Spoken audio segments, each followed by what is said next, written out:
Hello everyone, welcome to exam IQ की इस video में झारखंड नियोजन नीति पर एक बहुत बड़ी अपडेट है। तो अपडेट क्या है कि सोनी कुमार केस में जो झारखंड हाईकोर्ट ने 13 जिले के टीचरों की बहाली को रद्द कर दिया था, इसके खिलाफ सुप्रीम कोर्ट में अब केस शुरू हो गया है।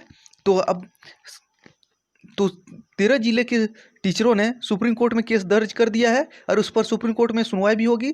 झारखंड सरकार फैसले की कॉपी का अध्ययन करते रह गए। उससे पहले झारखंड के शिक्षकों ने सुप्रीम कोर्ट में इस फैसले के विरुद्ध अपील की है। तो सुप्रीम कोर्ट में आप देख सकते हैं अब इस केस को किस नाम से जाना जाएगा, जो Satyajit Kumar versus the state of Jharkhand. जो पहला केस कौन सा था, जो झारखंड हाईकोर्ट ने जिस पर फैसला दिया था, सोनी कुमार केस। अब Satyajit Kumar versus the state of Jharkhand.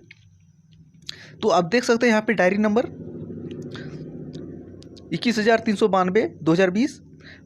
अब जैसे कि आप जान रहे थे कि 1 अक्टूबर को इस केस को फाइल किया गया था, लेकिन 2 से 3 दिन पहले इस केस को रिजेक्ट कर दिया गया था कुछ कमी के कारण। इसको फिर से सुधार के सबमिट किया गया। अब फिर से सबमिट हो गया है। अब इसके सुनवाई के डेट भी आ गया है। अब अगली सुनवाई कब है? टेंटेटिव केस में भी listed one, likely to be listed one, 12/10/2020। तो आने की 12 अक्टूबर से अब इस केस पर सुनवाई सुप्रीम कोर्ट में चलेगी। तो देख सकते हैं आप, सत्यजीत कुमार ही झारखंड के निवासी हैं, सिमडेगा के निवासी हैं। इसके अलावा नीरज कुमार पिटिशनर है। और उस केस में सबसे बड़ी बात यह है कि जो Satyajit Kumar versus the state of Jharkhand है, इसमें जेएसएससी चेयरमैन, जेएसएससी सचिव, झारखंड सरकार को भी पार्टी में और सोनी कुमारी को भी पार्टी बनाया गया है। यानी ये सब के को भी अपने वकील या अपने के माध्यम से सुप्रीम कोर्ट में अपनी बात रखनी होगी। यानी कि नियोजन नीति के खिलाफ अब सुप्रीम कोर्ट में केस चलेगा। अब इस पर जो फैसला होगा वही सर्वमान्य होगा। और झारखंड सरकार जो हाईकोर्ट का फैसला दिया है, इस फैसला का बोल रहे हैं कि हम भी चुनौती देंगे। लेकिन उससे पहले ही झारखंड के शिक्षकों ने सुप्रीम कोर्ट में इस फैसले को चुनौती दे दी है।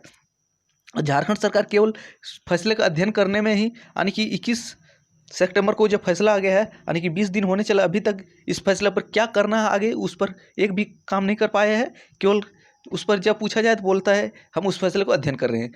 और हाल ही में जेएसएससी के कैंडिडेट जब जेएसएससी ऑफिस में गए थे रिजल्ट के प्रकाशन की मांग को लेकर, तो वहाँ भी उसको बोला गया था कि हमको जब जैसा कार्मिक विभाग से वो आदेश होगा हम रिजल्ट जारी करेंगे। रिजल्ट तैयार है। यानी कि कार्मिक विभाग जो मुख्यमंत्री के अधीन है, यानी कि फैसले का अध्ययन करते हैं, जिंदगी भर फैसले का अध्ययन करते रहेंगे।